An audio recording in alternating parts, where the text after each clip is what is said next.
ये कहानी एक हारुकी नाम के लड़के की, जिसने अपनी 39 साल की ज़िंदगी में सिर्फ धोखे और दर्द के अलावा कुछ नहीं पाया और उसको कैंसर नाम की एक बीमारी हो गई जिसका कोई इलाज भी नहीं था।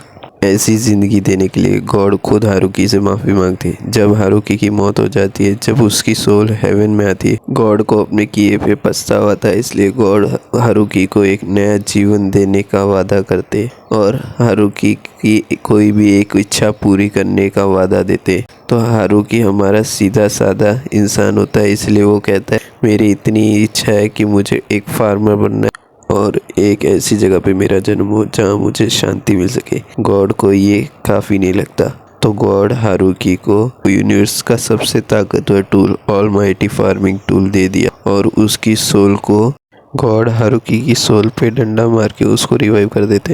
हारुकी की आंखें खुलती है तो हारुकी देखता है कि उसका शरीर एकदम अच्छे से चल रहा है। कैंसर की वजह से वो चल फिर भी नहीं पाया। हारुकी देखता है यहाँ हरियाली हरियाली और यहाँ पर बहुत बड़े बड़े पेड़ है और लगता है यहाँ हारुकी के अलावा कोई नहीं है इस जंगल में।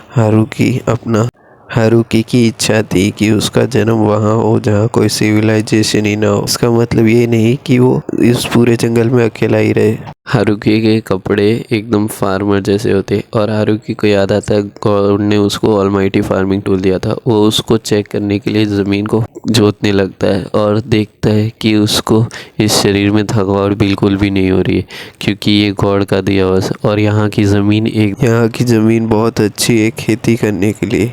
ये जगह तो बहुत अच्छी है, लेकिन हारुकी के साथ यहाँ जंगल में बहुत सारे जंगली जानवर और मॉन्स्टर्स भी है और हारुकी के पास कोई ऐसी जगह भी नहीं है अभी कि वो उसे घर कैसे। तो हारुकी जंगल को एक्सप्लोर करना लग जाता है ताकि वो फार्मिंग की सपना पूरा कर सके और वो इधर उधर घूमते हुए एक बड़ा पेड़ दिखता है। हारुकी ने सोचा उसे अपना घर यहीं बना लेना चाहिए। हारुकी को पूरे जंगल में घूमते हुए ना कोई नदी ना कोई तालाब मिला कि वो अपने पीने के लिए पानी और खेती के लिए पानी की ज़रूरत पूरी कर सके। इसलिए हारुकी ने डिसाइड किया वो खुद कुआं खोदेगा अपने लिए और वो अपने ऑलमाइटी फार्मिंग टूल को फावड़े में कन्वर्ट करके कुआं खोदना शुरू कर लेता है और तब तक खोदता है जब तक उसको पानी नहीं मिल जाता। फिर वो डिसाइड करता है वो अपने एरिया को साफ करने के बारे में सोचता है। उसके बीच में एक पेड़ आता है, उसके फार्मिंग के बीच में। तो हारुकी डिसाइड करता है कि वो अपने पुराने नॉलेज की मदद से इस पेड़ को काट देगा, पर हारुकी ये देख के शॉक हो जाता है कि उसकी एक स्ट्राइक से ही ये पेड़ कट गया और ये हारुकी के ऊपर गिरने वाला था। हारुकी इससे बार बार बचता है, नहीं तो उसके ऊपर ही गिर जाता। हारुकी सोचता है उसको अपने खाने के लिए कुछ ढूंढना पड़ेगा। तो हारुकी को ध्यान आता है कि उसको इतनी मेहनत करने के बाद भी भूख नहीं लगी। ये कमाल भगवान के दिए गए इस शरीर का ये और हारुकी के लिए उसका ऑलमाइटी फार्मिंग टूल कोई भी टूल में कन्वर्ट हो जाता है, जिससे वो अपने घर बनाने के लिए लकड़ियों को काटना शुरू करता है। ये ऑलमाइटी टूल हारुकी की सोची हुई हर एक चीज़ में कन्वर्ट हो जाता है सिवाय हाईटेक टूल के।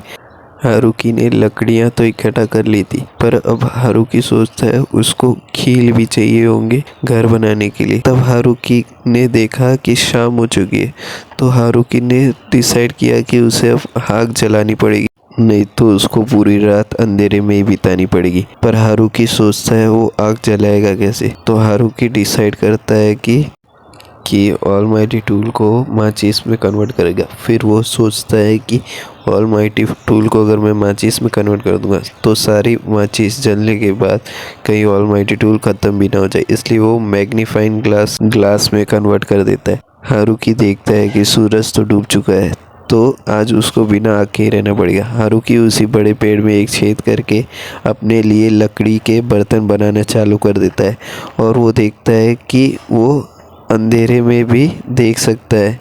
ये गॉड के ही दिए गए शरीर का ही वरदान है। सुबह होने के बाद हारुकी उठने के बाद सबसे पहले पानी और आग जलाता है और फिर अपने ऑलमाइटी फार्मिंग टूल से आसपास के पेड़ काटने शुरू कर देता है और उसको थकावट बिल्कुल भी नहीं होती, लेकिन उसको थोड़ी थोड़ी भूख लगने लग जाती है। तो हारुकी देखता है उसके पास की झाड़ियों से कुछ आवाज़ आ रही है। जब वो वहाँ जाता है तो उसके ऊपर एक रैबिट हमला कर देता है, तो अपना ऑलमाइटी टूल उसके सर पे मार देता है। उसके वजह से वो रैबिट मर जाता है और हारुकी के खाने का इंतजाम हो जाता है। फिर हारुकी उसको पका के खा जाता है, पर उसको फिर भी कुछ कमी लगती है। निकालना तो पड़ेगा, तो हारुकी ने एक टॉयलेट का इन्वेंशन किया इस दुनिया में। तो फिर भी हारुकी को ऐसा लगा कि वो खुले में कर रहा है, इसलिए उसने 4 दीवारें बना ली। सुकून से अपना काम कर सकता है।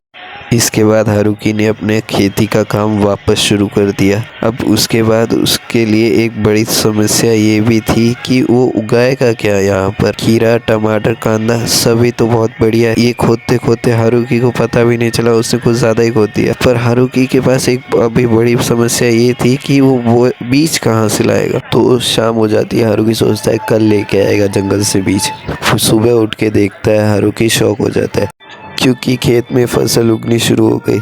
लगता है ये कमाल भगवान के दिए हुए ऑलमाइटी फार्मिंग टूल का ये। उसके बाद वो फेंसिंग का काम चालू कर देता है ताकि ज़ॉम्बीज़ उसकी फसल को ख़राब ना कर दे। और उसके बाद वो खड्डा भी खोदना शुरू कर देता है ताकि कोई जंगली जानवर आके उसकी फसल को ख़राब ना कर दे। इसमें उसको हारुकी को 3 से 4 दिन लग जाते हैं। हारुकी ने नोटिस किया कि उसकी फसल कुछ ज़्यादा ही जल्दी ग्रो हो रही है। बची हुई लकड़ियों के साथ हारुकी ने अपने लिए छोटा सा घर बनाया और उसकी छत अपने जुगाड़ से। हारुकी के 3-4 दिन और खेती में ही चले जाते। फिर हारुकी एक दिन नोटिस करता है उसके खेत के बाहर कुछ भेड़िए आ चुके हैं। उसको वो खतरनाक तो नहीं लगते, इसलिए वो उनको मीट दे देता है। हाल ही में एक जंगली सुअर को मार के जो मीट मिलता है।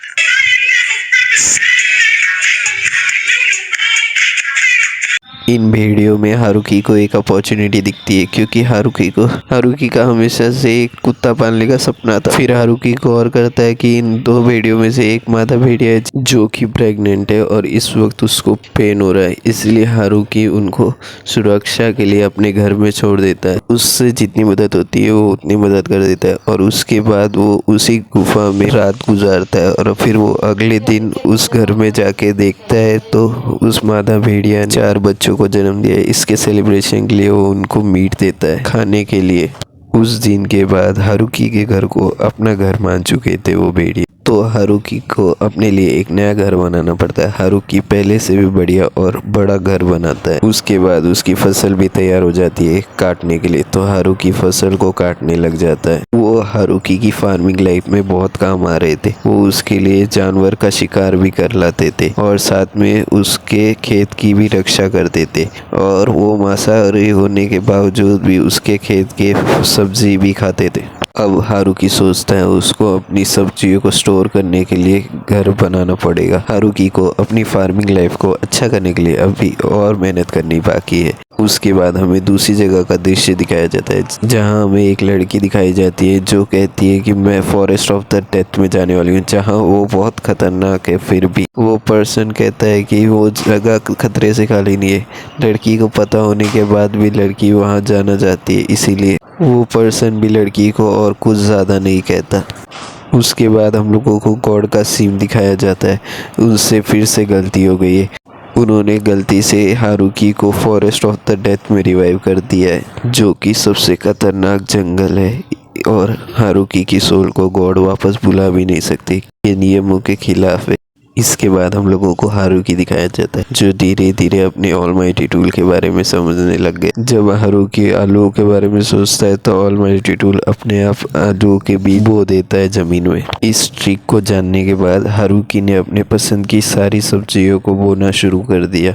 इसके बाद हारुकी ने नोटिस किया कि नॉर्मल ग्रोथ के मुकाबले ऑलमाइटी टूल से जो भी सब्जी उगाई जाती है वो बहुत जल्दी उगती है। इस चीज़ के लिए गॉड को शुक्रिया बोलने के लिए वो उनकी मूर्तियाँ बनाता है। अपनी उगाई हुई सब्जियों के साथ उसने अपने लिए खाना बनाया और फिर भी उसमें उसको कुछ कमी थी, नमक की। हारुकी ने अपने खेत से थोड़ी दूरी पे फल फ्रूट के बीज उगा दिए और उसके बाद उसने नोटिस किया कि इन भेड़ियों के सर पे तो सींग उगने लग गए। हारुकी ने अपने रूममेट के मदद से आधे से ज़्यादा जंगल को एक्सप्लोर कर लिया। इनके कभी ना खो जाने के टैलेंट से जंगल का बहुत बड़ा हिस्सा एक्सप्लोर कर लिया। उसको एक बड़ा सा पानी का सोर्स भी मिल जाता है। फिर भी एक प्रॉब्लम है, वो उस पानी को अपने खेत तक लाएगा कैसे। उसको अपने खेत तक एक रास्ता बनाना पड़ेगा पानी के लिए, लेकिन उसके लिए भी बहुत वक्त लगेगा हारुकी को, लेकिन हारुकी को अपने खेत का भी काम करना पड़ेगा और उसको एक सड़क भी बनाने की पड़ेगी अगर उसको सही सलाम सामान अगर इधर से उधर करना होगा। हारुकी का खेत बहुत तेजी से ग्रो हो रहा था, इसलिए हारुकी को खेत को बड़ा करना पड़ा और इसके साथ हारुकी ने नई नई सब्जियां भी उगाना शुरू कर दिया, जैसे कि गन्ने और गेहूं, और इसके बाद तरह तरह की सब्जियां और उगानी शुरू कर दी। इसके बाद हारुकी के पास एक और समस्या आ गई, क्योंकि सर्दियां आने वाली है। हारुकी को अपनी पीसफुल फार्मिंग लाइफ में बहुत सारी अब चुनौतियां आने वाली है, कि जैसे कि अब वो फार्मिंग कैसे कर पाएगा सर्दियों में, और उसके पास सर्दियों में पहनने के लिए कपड़े भी नहीं है। हारुकी ने रैबिट मॉन्स्टर की खाल भी पहनने की कोशिश की, पर हारुकी ठंडी से पहले उसकी बात से ही मर जाएगा, ऐसा हारुकी को लगता है। ऐसे ही बुरे समय में एक दोस्त ही दोस्त को काम आता है। वो हारुकी को एक स्पाइडर से, वो अपने हाथों के कमाल से हारुकी को एक रुमाल बना के दिखाता है, जो हारुकी को बहुत पसंद आती है। आजकल ये स्पाइडर हारुकी के उसी बड़े पेड़ पे रह रहा है, क्योंकि उसको हारुकी के खेत के आलू बहुत पसंद है। आलूओं के लालच में हारुकी ने उससे अलग अलग तरह के वस्त्र बनाए और घर के पर्दे, बेडशीट, सब कुछ हारुकी उसी से बनवाता। तो उसको उसके बदले क्या मिला?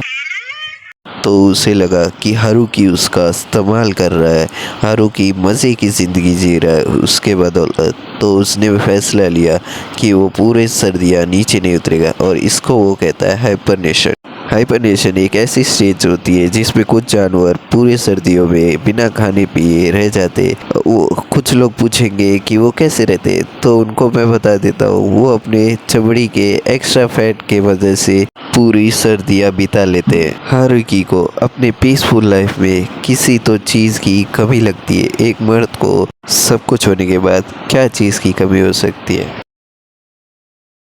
और इसी के साथ सर्दियाँ ख़त्म हो जाती है, और इसी के साथ हारुकी के पालतुओं के बच्चे भी बहुत बड़े हो चुके थे। वो जंगल में जाकर अपने साथ अपने पार्टनर्स को भी लेके आ गए, और इसके साथ ज़ाबुटोर ने भी अपने बच्चे दे दिए।